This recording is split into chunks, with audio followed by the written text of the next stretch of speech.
This is going to be a response to lizbathory123's video about the Tower of Babel. This video is in 4 parts, 30 seconds each, and I'm going to link it down in the description box. She asks, since the Tower of Babel could not have reached heaven, then what other ways are there to understand this story? What other interpretations, what other explanations can there be for this story? Now, I'm going to say that any explanation that you give the story, except the precise literal interpretation, is going to be completely made up. Now, the reason I'm saying this is because the author of this specific piece of mythology that was later edited into the Bible, the author of this piece of mythology was convinced that heaven is a physical place. It's a physical place above our world. Throughout the entire Bible, it is consistent that when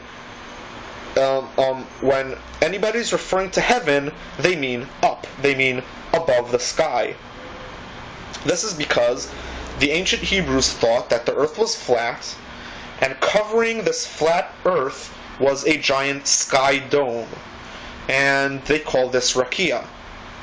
And this sky dome was supposed to cover the earth, and the sun and stars were set in it as lights, and the rain was coming from the upper waters. The upper waters was thought up because the sky is blue, and what else is blue?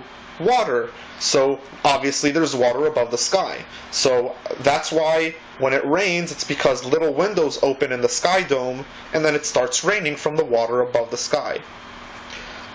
You can read Genesis and you can understand exactly this. Throughout the Bible, heaven is referred to as God's residence because the ancient Hebrews believed that God sat on a literal throne above the sky dome.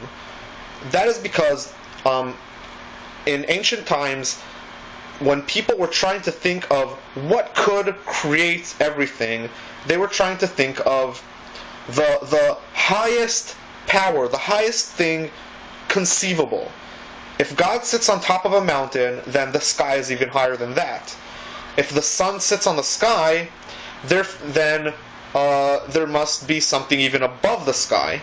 This is demonstrated in the story of Abraham, when he at first worships the sun, and then he sees that the moon comes out at night and the sun disappears, so he started worshipping the moon, because he thought that that is the most high body. That is the highest thing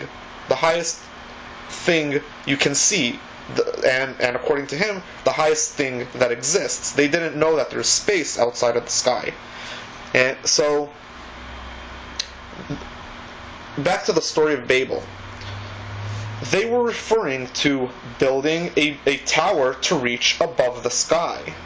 Obviously, this is a piece of mythology, and it wasn't true. This story never happened. But the authors of the Bible thought it would be a pretty interesting story or mythology because it's full of symbolism. They thought that this is the best way to explain why there are so many different languages if the earth is only 6,000 years old.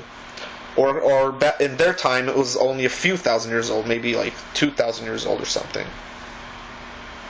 So how could there be so many languages? Well, obviously God made these languages and gave it to each of the nations by what happened in the Tower of Babel. So the tower was supposed to be a literal tower reaching above to heaven, which is above the sky dome. And because they wanted to reach God, which was obviously sitting on his throne above that sky dome.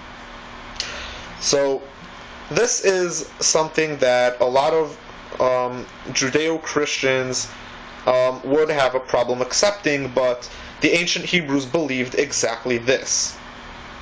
So, like I said, any other explanation you give this, it's all fine. I mean, you can give it any explanation you want, any interpretation you want, but the authors meant exactly what the story says.